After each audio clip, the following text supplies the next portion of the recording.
यति बेला हामी बाँकेको यो राप्ती नदीको तटमा छौँ। यहाँहरू मेरो पछाडि ब्याकग्राउन्डमा तट अनि केही मानिसहरू देखिरहनु भएको छ। आज यहाँ बाढीमा फसेका व्यक्तिहरूको कसरी उद्धार गरिन्छ भनेर यो कृत्रिम घटना अभ्यास कार्यक्रम भइरहेको छ। बाँके बाढी प्रभावित जिल्ला हो। विशेष गरेर यहाँको राप्ती सोनारी नरेनापुर डुडुवा जुबान क्षेत्रका रूपमा चिनिन्छन्। 2074 सालमा ठुलो बाढी आएको थियो। त्यसपछि भने त्यति ठुलो बाढी आएको छैन नआओस् पनि र त्यो बाढीबाट बस्नलाई बाढीमा फसेकालाई कसरी उद्धार गर्ने भन्ने अभ्यास चाहिँ यो हो। त्यसका लागि स्थानीय तहले मात्रै नभएर सुरक्षा निकाय सरकारले यहाँका युवाहरूलाई पनि तालिम दिएको छ। यहाँ सशस्त्र प्रहरीले आज यो अभ्यास गरिरहेको छ। यसमा विभिन्न रेड क्रस लगायतका विभिन्न सङ्घ संस्थाहरू पनि यहाँ उपस्थित हुनुहुन्छ। यहाँका स्थानीय बासिन्दाहरू पनि कसरी उद्धार हुन्छ के हुन्छ भनेर हेर्नलाई यो तटमा हाम्रो पछाडि यहाँहरू देख्न सक्नुहुन्छ। उहाँहरूको पनि उपस्थिति छ। यो वर्ष स्थानीय तहले कसरी विपद व्यवस्थापनमा काम गर्ने भनेर योजना बनाइरहेको छ। त्यसमध्येको एउटा अभ्यास यो त भइ नै हाल्यो। अरू के छ भनेर पनि हामी यो भिडियोमा यहाँहरूलाई जानकारी गराउनेछौँ। त्यसको लागि भिडियो पुरा हेर्नुहोला। हामीसँग यहाँ आउनुभएका केही स्थानीयहरूसँग हामी थोरै कुराकानी पनि गर्दैछौँ। हजुरको परिचय भनिदिनुहोस् न, हजुरको नाम भनिदिनुहोस् न। म कुलवीर थारू। हजुर, हजुरको घर कुन ठाउँमा? यो मुक्त कमैयामा। ए यो डाँडो छ नि, हजुर, यो मुक्त कमैया हो। ए कमैया टोल। हजुर, यहाँ हजुरको गाउँमा बाढी आउँछ आउन्न के छ? किन आउन जति यति घर ढलिन्छ। ए हाम्रो दुईचोटि पस्यो मान्छेको कति। हामी पहिला त्यो साँक्रो थियो, नदी उता थियो। हामी सानो हुँदाखेरि यो सबै गाई भैँसी चराउँथ्यौँ, बाख्रा। यहाँ हजुर, अब कमैया लागेपछि अनि बेसले कमैया खोज्यो। अब कमैया त लाग्यौँ, खाने घाँस पनि छैन, बस्ने बास छैन पनि। रुखको छेउमा बस्ने जस्तो थियो। तर यो के भन्छन्, यो बेसले कमैया खोज्यो। के को लागि? यो कमैया किन अर्का घर कमैया दुःख पाछन् भनेर त्यही बेसले गर्यो। ए यहाँ हजुरहरूलाई बेसले राखिदियो यो ठाउँमा? राख्नलाई सहयोग गर्यो। सहयोग धेरै गर्यो।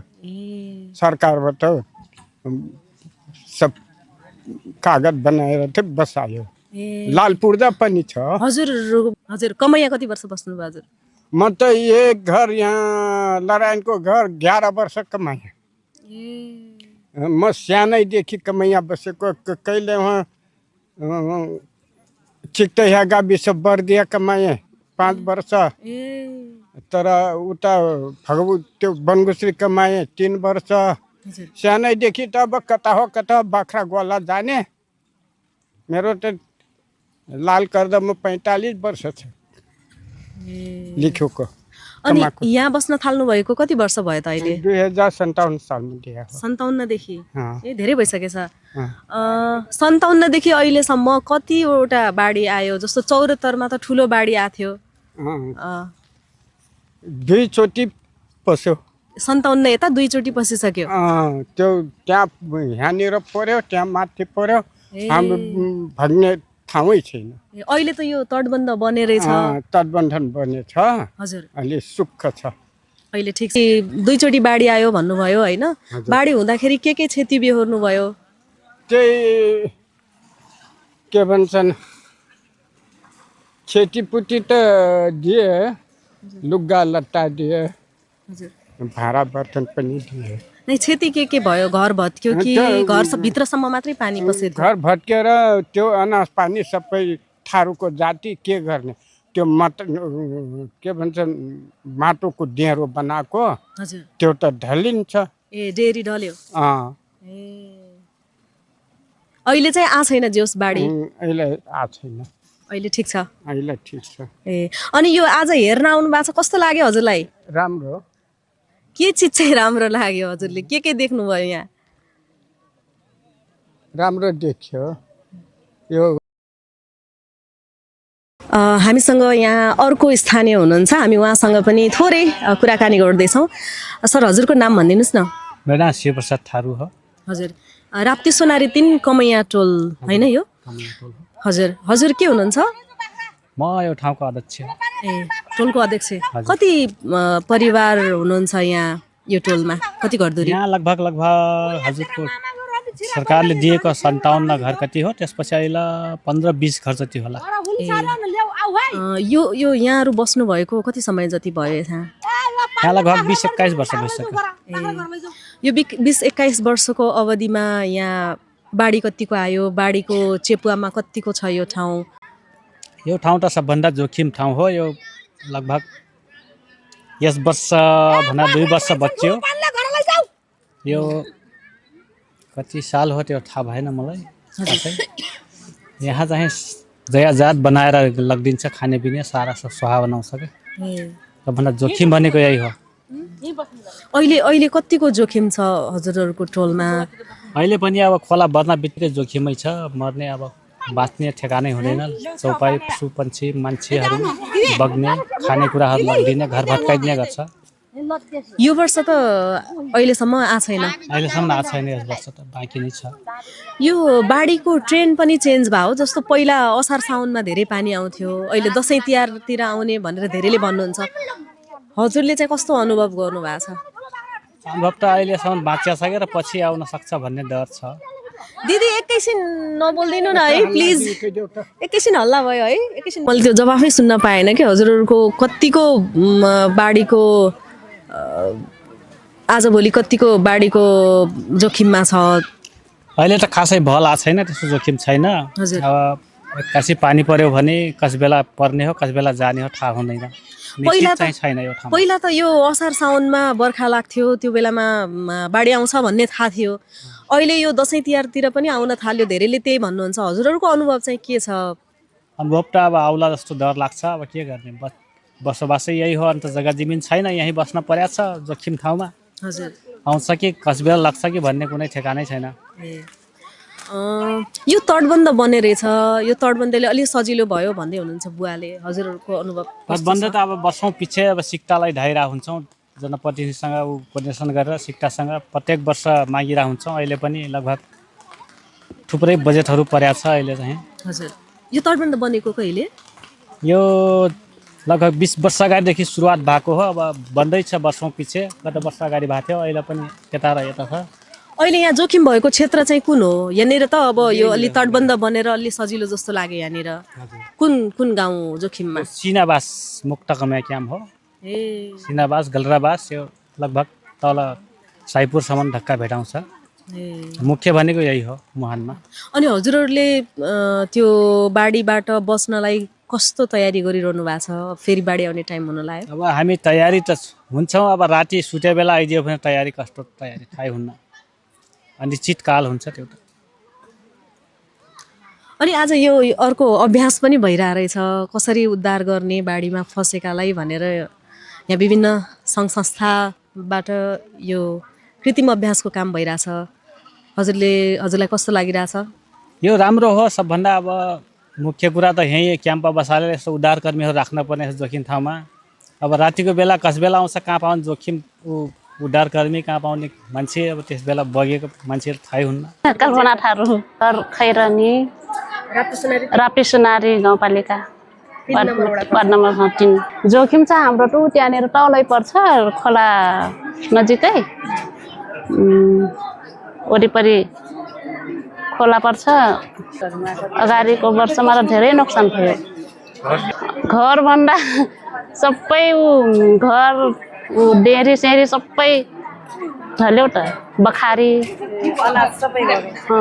अनाज बगायो सुँगुर बगायो कति सुँगुर मर्यो फेरि बर्खा सुरु हुन लाग्यो हजुर फेरि अब झरी गर्न लाग्छ कतिको डर लागिरहेछ आज त झन् कस्तो मौसम गरिरहेछ कस्तो डर लाग्छ भनिरहेको थियो म त झन् डर लागिरहेछ त्यहीँनिर छ हाम्रो घर नजिक खोलानिर छ अब यो वर्ष बाढीले नबगाओस् नडुबाओस् भनेर केही गर्नु भएको छ केही तयारी गर्नु भएको छ रातिमा पानी आउँछ कि भनेर डराएर भखारी सखारीको धान सबै माथि छतमा बोकेर लग्छौँ भाँडाकुँडा भान्साको त्यही त्यही बाढीकै डरले हो कि अहिले धेरैजनाले घर पक्की बनाउनु भएको रहेछ यहाँ? हजुर छतमा गएर बस्ने हजुरले पनि घर पक्की बनाउनु भयो? घर त पक्की छ हाम्रो बाढी आयो भने माथि गएर बस्नलाई? हजुर यो बाँकेको राप्ती-सुनारी गाउँपालिका वडा नम्बर 3 मा रहेको कमैया टोल नजिकैको राप्ती नदी हो। यहाँ कृत्रिम घटना अभ्यास सञ्चालन कार्यविधि 2083 अनुसार नमुना अभ्यास भइरहेको छ, जुन योभन्दा अगाडि कृत्रिम घटना अभ्यास हुने गरिए पनि कृत्रिम घटना अभ्यास सञ्चालन कार्यविधि बनेर आइसकेपछिको यो देशभरिमै पहिलो अभ्यास यहाँ गर्न लागि छ। यसभन्दा अगाडि यो कार्यविधि बनेको थिएन भने 2083 साल वैशाख 30 गते यो कार्यविधि बनेको छ र उक्त कार्यविधि अनुसार यहाँ राप्ती नदीमा पहिलोचोटि एपिएफले उद्धार को अभ्यास गर्दैछ। यो हेर्नका लागि स्थानीयहरूको उपस्थिति पनि छ। सबैभन्दा पहिला साइरन बज्छ, त्यसपछि एपिएफबाट एकजनाले माइकिङ गर्नुहुन्छ यहाँ कृत्रिम घटना अभ्यास हुन लागेको बारेमा। पनि राम्ररी हामीले मेहनत गर्नुपर्ने तयारी गर्नुपर्ने देखिन्छ। र त्यसपछि भने केही व्यक्तिहरू स्थानीय जसरी बाढीमा फस्छन् माछा मार्न जानका लागि त्यसरी अभ्यास गरिरहनु भएको छ। त्यसरी उहाँले नदीमा डुबिरहेको एक्टिङ गर्नुहुन्छ।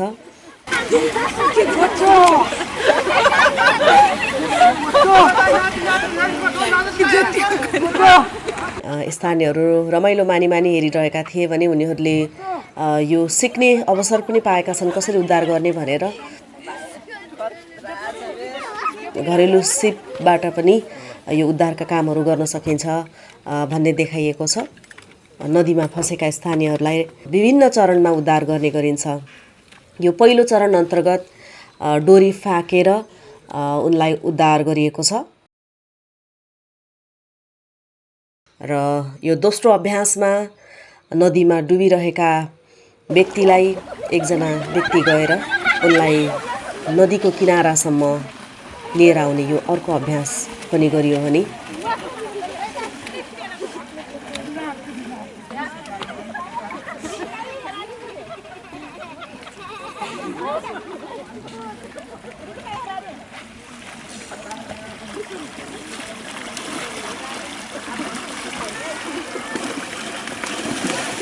एउटा व्यक्तिले उद्धार गर्न नसक्ने अवस्थामा समूहमा गएर ऱ्याफ्टिङ मार्फत गएर कसरी उद्धार गर्ने भनेर अर्को अभ्यास पनि गरिएको छ।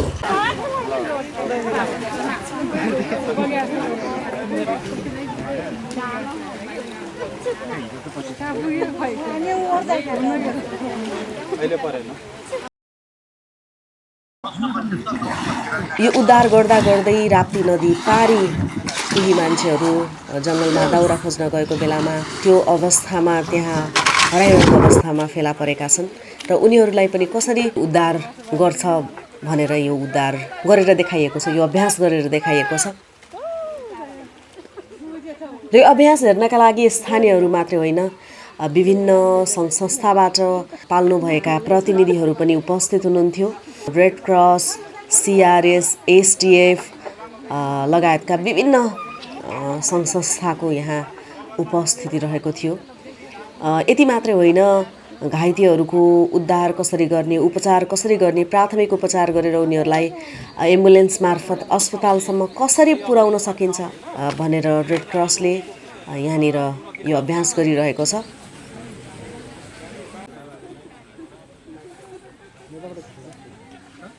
ऊ त सशस्त्रले ल्याउनु भएको छ नि मान्छे बोकेर, उहाँलाई उहाँसम्म लानु पऱ्यो कि एम्बुलेन्स आउन सक्दैन। कसैले भन्नु न सहयोग, साथीहरू तपाईँहरू भनिदिनु एउटा स्टेजर कहीँ जानु न गाउँले साथीहरू।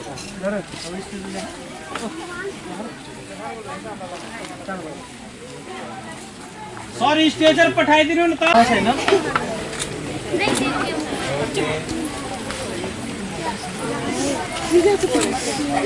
आयो स्टेजर आयो आउँदैछ।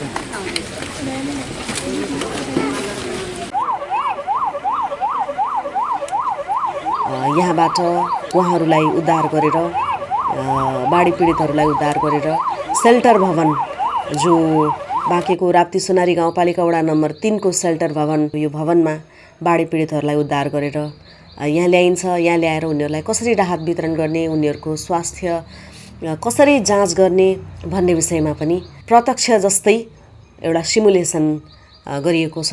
साथीभाइ या पान्ता भएको वा चोपटलाई कोही छ त्यहाँ छुटेको घरतिर के त्यहाँ छुटेको छ भने हामी खोज्न जान्छौँ। सम्झिनुहोस् त छरछिमेकीलाई, जसमा यहाँका स्थानीय सरकारको पनि प्रतिनिधित्व रहेको थियो। है नआतिनु होला, आतिने होइन है। यो पानी आउँछ, बाढी आउँछ, त्यसमा हजुरहरूलाई दुःख पर्यो भने के गर्नु पर्यो? समाजमा सहयोग माग्नु पर्यो होइन। तपाईँ हामी सबै छौँ है, एउटै छाता मुनि छौँ हामी एक्लै छौँ भन्ने नठान्नु होला हजुरहरूले है। हामी सबै एउटै छाता मुनि छौँ। तपाईँलाई सहयोग गर्ने के आवश्यक पर्यो, स्वास्थ्य समस्या पर्यो भनेपछि के गर्नु पर्यो?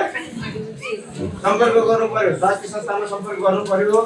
महिला स्वास्थ्य स्वयंसेविका दिदी हुनुहुन्छ, स्थानीय सरकारले पनि त्यहाँ आफूलाई उपस्थित गराएर आफूले गर्ने कामका बारेमा ब्रिफिङ गर्नुभएको थियो। सेविकासँग त स्वास्थ्यको रेकर्ड होइन, एकछिन होइन हाम्रो स्वास्थ्य शाखा होला नि त वडा को हुनुहुन्छ, त्यसको डेटा लिएर आउँ। त्यो त एउटा कृत्रिम, हामीले कृत्रिम घटना अभ्यास गरेका छौँ, त्यहाँहरूले सहयोग गर्नुभएको छ, त्यसका लागि यहाँलाई धन्यवाद। अब नआउनु पर्ने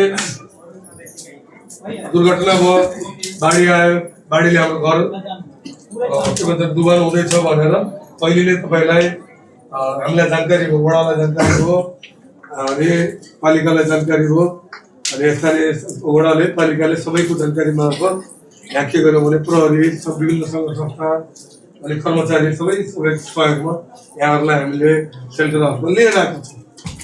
अब यहाँहरू कति पनि अप्ठ्यारो नमान्नु होला। अब के भन्छ बाढी घटिसकेपछि एउटा काम होला।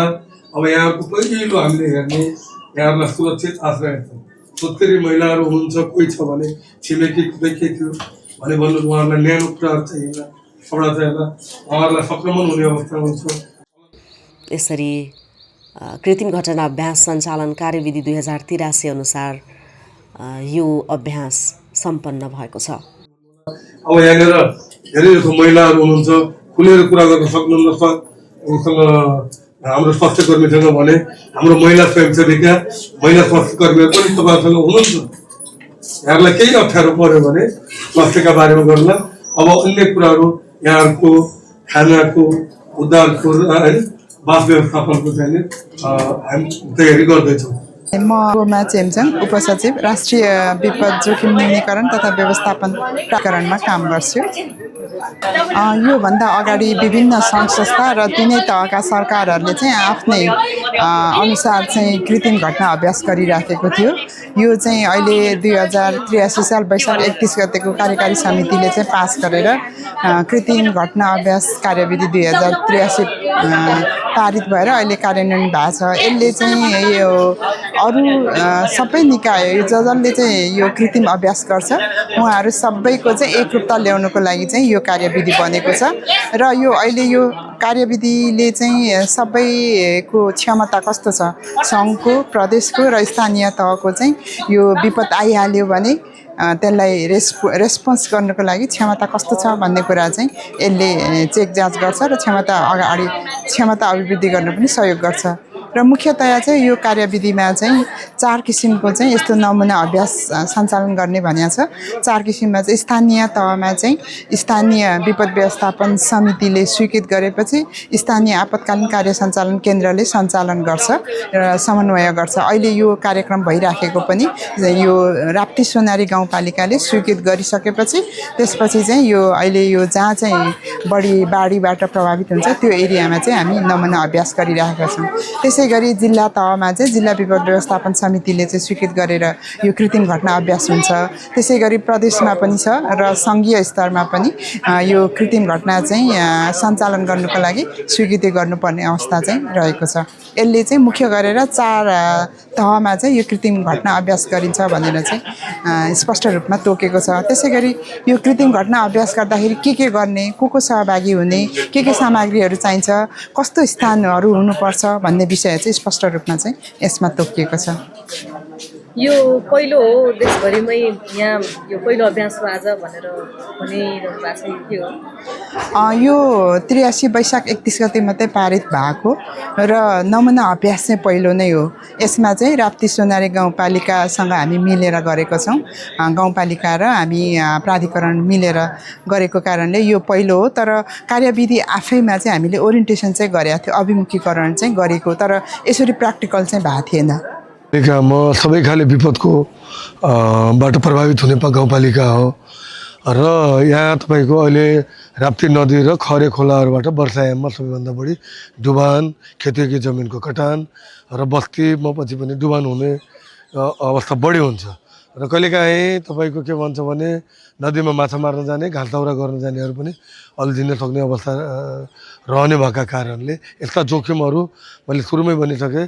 बस्ती डुबान हुने, खेतीयोग्य जमिनको कटान र घरहरू डुबानमा हुने र निर्माण गरेका सामग्रीहरू हामीलाई जस्तो तपाईँको के भन्छ सडक, विद्यालय, स्वास्थ्यहरूमा चाहिँ डुबान हुन सक्ने सम्भावनाहरू काफी छन्। तर हामीले यसको पूर्वाधारको संरचना पनि हामीले निर्माण गर्दै गर्दा पछिल्ला जोखिमहरू छैनन् भने यो वर्षमा हामीले विपद प्रतिकार योजना पनि निर्माण गरेका छौँ र डुबान भएको अवस्थामा हामीले आज पनि हेरिरहनु भएको छ। तपाईँ कृत्रिम घटना अभ्यासको सञ्चालन गरिरहेका छौँ।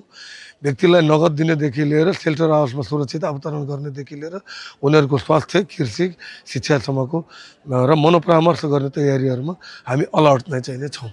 र यसका निम्ति व्यवस्थापकीय पक्षबाट, नीतिगत पक्षबाट र आर्थिक पक्षबाट बजेटको विनियोजन गरेर हामीले स्थानीय आपतकालीन सञ्चालन केन्द्र पहिले अफिस टाइममा खोल्थ्यौँ भने अहिले 24 घन्टे सेवा गरिरहेछौँ। वडा कार्यालय, वडा विपद व्यवस्थापन समिति, पालिका विपद व्यवस्थापन समितिले नीति, आर्थिक, विधिगत र योजनाबद्धमा आफ्नो तयारी गरेको छ। मनसुन आउनुभन्दा पूर्व तयारी, मनसुन प्रतिकार र मनसुन पछाडिको पछि पनि यसमा चाहिँ हामीले हाम्रा व्यवस्थापन चाहिँ गरेका छौँ। यो राप्ती सोनारीमा हामी यदि त्यस्तो प्रभावित भएका व्यक्तिलाई राख्नु पर्यो भने आश्रय स्थल कतिवटा छन्? हाम्रो राप्ती सोनारीमा अहिले सिँचाइको सहयोगमा वडा नम्बर 1 मा निर्माणाधीन बन्दै छ जनताको तटबन्धनको कार्यालय र के भन्छ भने अहिले त्यसलाई सिँचाइ कार्यालय भनेर भन्छ लम्बीबाट। वडा नम्बर 1 मा, वडा नम्बर 3 मा 3वटा छ। यसमा वडा नम्बर 4 मा, वडा नम्बर 5 मा, वडा नम्बर 6 मा पनि अहिले यो आर्थिक वर्षमा बनिरहेछ। वडा नम्बर 7 मा पछि पनि छ। र यसरी गर्दा हामी 2, 8, 9 मा योजनामा छौँ। विद्यालयहरूलाई पनि कहिलेकाहीँ हामी प्रयोग गर्छौँ। हाराहारी हामी हाम्रो सेल्टर हाउसको 5वटा छ। 2टा सेल्टर हाउस निर्माणाधीन अवस्थामा छन् भने 5वटा सेल्टर हाउसमा हामीले 1500 देखि 2000 पिपुलसम्मकोलाई व्यवस्थापन गर्न आरामले सक्छौँ। अहिले जस्तै तत्काल राहत बाँड्नु पर्यो भने तपाईँसँग स्टक के छ त पालिकासँग? पालिकासँग अब खाद्यान्नका सन्दर्भमा हाम्रो खाद्य बाँड्ने कार्यविधि र कार्ययोजना अन्तर्गत हामीले सम्झौता गरेर ट्रिगर आइसक्यो भने हामी गर्न सक्छौँ। र नगद गर्ने कुराहरूमा विभिन्न गैर सरकारी संस्थाहरूको पछि पनि कार्यक्रम छ। यदि त्यो गैर सरकारी संस्थाहरूको कार्यक्रम रहेन भनेपछि उहाँहरूलाई जलवायु, मनसुन तथा विज्ञान विभागको आधारमा नदीको सतह बढ्दै जाँदाखेरि नगददेखि लिएर के भन्छ भने खाद्यान्न व्यवस्थापनका निमित्त पछि पनि हामी पूर्व तयारीमा बसिरहेछौँ। स्टकका निम्ति हामीले एग्रिमेन्ट गर्न मात्र बाँकी छ। अबको आवश्यकता के छ पालिकालाई, जो चाहिँ आम जनतालाई बचाउनलाई जोखिम क्षेत्र धेरै भन्नुभयो, त्यो जोखिम क्षेत्रमा रहेकालाई अब नेपाल सरकारले, अब तपाईँ आफै सरकार हुनुहुन्छ, तर अब आगामी दिनमा यसले गर्दा होइन, सबैको समन्वय र सहकार्यमा विपद सकेसम्म आउँदैन आओस्, विपदको चाहिँ जोखिम चाहिँ न्यून रहोस् र सबै व्यक्तिको जीव ज्यान जोगाउने कुरा हो। यसका निम्ति प्राविधिक रूपले र आर्थिक व्यवस्थापन नीतिगत ढङ्गबाट र योजनाबद्ध ढङ्गबाट सबै संस्थाहरूको समन्वय र सहकार्यमा हामी काम गर्दै आएका छौँ। अबका दिनहरूमा खोज उद्धार र राहतसँग जोडिने कुराहरूमा प्राविधिक सामग्रीहरूको पनि हामी क्षमता वृद्धि गर्छौँ। पालिका चाहिने सबै खाले विपदबाट प्रभावित छ। जङ्गलमा आगलागी हुँदै गर्दा अथवा बस्तीमा आगलागी हुँदै गर्दा पछि पनि फायर जन्य सामग्रीहरूको पनि हामीले व्यवस्थापन गर्नुपर्ने छ, गरेका पनि छौँ। र अन्य सर्पदंशको अथवा सडक दुर्घटनाका कुराहरू पनि यहाँ बढी नै भइरहेको हुन्छ। यस्ता खाले विपदहरूको पनि भइरहेको हुन्छ भने बढी विपद हुने भनेको बाढीबाट हो। बाढीजन्य विपद व्यवस्थापनमा चाहिने हामीले काम गरिरहेका छौँ र यसका निम्ति सबैको समन्वय छ, क्षमतामा अभिवृद्धि गर्नु छ। हस्, धन्यवाद। यो कृत्रिम घटना अभ्यास सञ्चालन कार्यविधि 2083 अरूभन्दा अघिल्लो पटकको भन्दा के फरक छ? होइन, यस्तो कृत्रिम घटना अभ्यास हामीले शीतलहरसँगको प्रतिकार योजनामा कृत्रिम घटना अभ्यास चाहिँ गरेका थियौँ। बाढीसँग स्वयं तपाईँको अरू संस्थासँग समन्वय र सहकारी गरेको थियो। एपिएफको 42 नम्बर गण सशस्त्र प्रहरी बल 42 नम्बर गण शमशेरगञ्जसँग राप्ती सोनारी गाउँपालिकाले समन्वय गरिरहेको थियो। यस्तो अभ्यासहरूमा स्वयं पालिकाले अभ्यास चाहिने गरेको अवस्था थिएन। अहिले राष्ट्रिय विपद प्राधिकरण र राप्ती सोनारी गाउँपालिका र विभिन्न सङ्घ संस्थाको समन्वयमा पालिका आफैले यो आयोजक भएर काम गरिरहेछ। पालिकाले पनि हाम्रा भोलिन्टियरहरू परिचालन गरेको छ, तालिम दिएको छ। यसमा चाहिने के भन्छ भने कार्यविधि रह्यो भनेपछि हाम्राले गर्नुपर्ने जिम्मेवारीहरूलाई के भन्छ त्यो स्रोत सामग्रीका रूपमा रहन्छ। जसले गर्दा के छ भने यहाँ त तपाईँको विभिन्न जस्तो भिडको व्यवस्थापन हुन्छ, बिरामीको व्यवस्थापन हुन्छ, हामीले उद्धारको व्यवस्थापन हुनसक्छ, राहतको व्यवस्थापन र कामको पनि बाँडफाँड हुन्छ र यो कामलाई योजनाबद्ध तरिकाले काम गर्न सजिलो हुन्छ। यस्तो कार्यविधिले यो महसुस चाहिने मैले सरल रूपमा लिएको छु। हामीले एपिएफको सहयोगमा 15 जना भोलिन्टियर हो। राप्ती सोनारी गाउँपालिकाको प्रत्येक वडाबाट समीक्षित गरेर मलाई लाग्छ 1, 2, 8, 9 मा अलि बढी हुनुहुन्छ, 3, 4, 5 को थोरै हुनुहुन्छ होला। 15 जना भोलिन्टियरहरूलाई 18 दिने सशस्त्र प्रहरी बलसँग डुबान आगजनीमा कसरी उद्धार गर्ने, कसरी राहत दिने, पहिलो इन्फर्मेसन आयो भने पुलिसको उहाँहरूले वेट गर्ने होइन। उहाँहरूले पनि सक्नुहुन्छ, आफूले प्राप्त तालिम अनुसार उहाँहरूले आफूले क्षमता दिन सक्नु पाउनु जुन छ त्यो क्षमताको प्रयोग गर्ने, त्यो सिप र कला कौशलको प्रयोग गर्नका निम्ति उहाँहरूलाई दिएको। यो पटक पनि फेरि सशस्त्र प्रहरी बलसँग उहाँहरूलाई रिफ्रेस ट्रेनिङ गरेका छौँ र आउँदो आर्थिक वर्षमा नयाँहरूलाई दिँदै गर्दाखेरि हाराहारी हामीले 100 जना भोलिन्टियर राप्ती सोनारी वडामा परिचालित गर्ने हाम्रो कार्ययोजना छ। अहिले 15 जना भनेको पालिकाभरि? अहिले पालिकाभरिमा केही वडाहरूमा मात्र छ। हस्, ल, धन्यवाद। ल।